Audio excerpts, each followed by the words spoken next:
હવે સમાચાર વિગતવાર। અંકલેશ્વરની કેમેક્સ કંપનીની આગે સેન્સો એગ્રોટેક કંપનીને પણ ચપેટમાં લીધી હતી। કેમેક્સ લિમિટેડ કંપની પોતાનો પ્લાન્ટ અમદાવાદ શિફ્ટ કરી રહી હતી, દરમિયાન ઘટના બની હતી।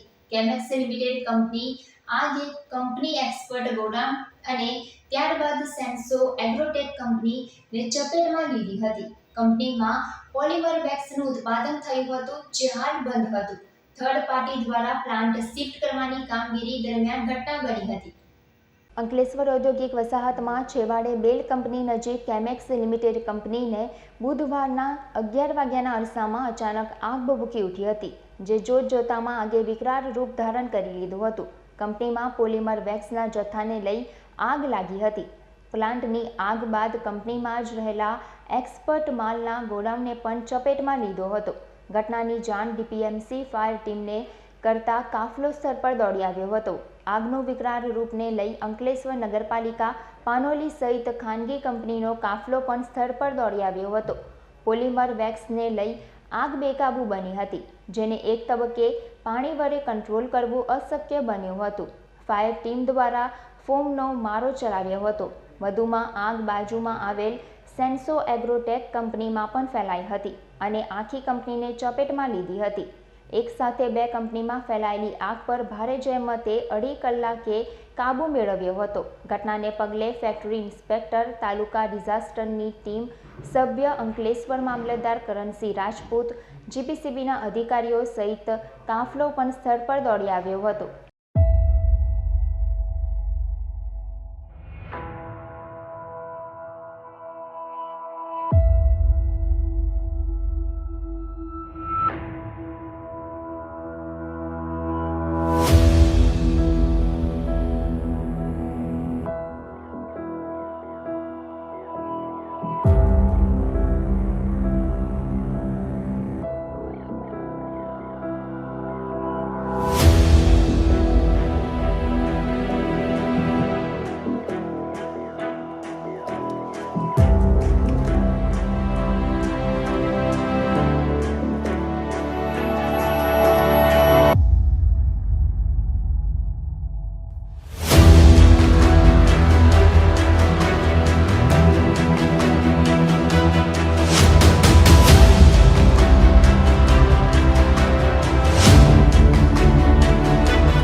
આજરોજ અંકલેશ્વર જીઆઈડીસી વિસ્તારમાં પ્લોટ નંબર 60,833માં કેમેક્સ નામની એક કંપની આવેલી હતી।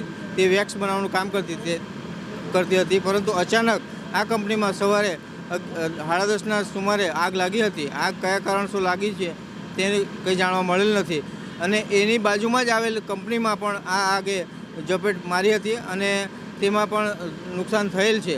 આગ ઓલવવા માટે ફાયર ટેન્ડર લગભગ 9 થી 10 જેટલા ફાયર ટેન્ડર કામે લાગેલ છે। આગ ઓલવવાનું કામગીરી ચાલુ છે। અત્યારે કોઈ જાનહાનિ થયેલ નથી અને હાલ આગ કાબૂમાં આવે એમ છે। 1.5 કલાક પછી સંપૂર્ણ કાબૂમાં આવી જશે।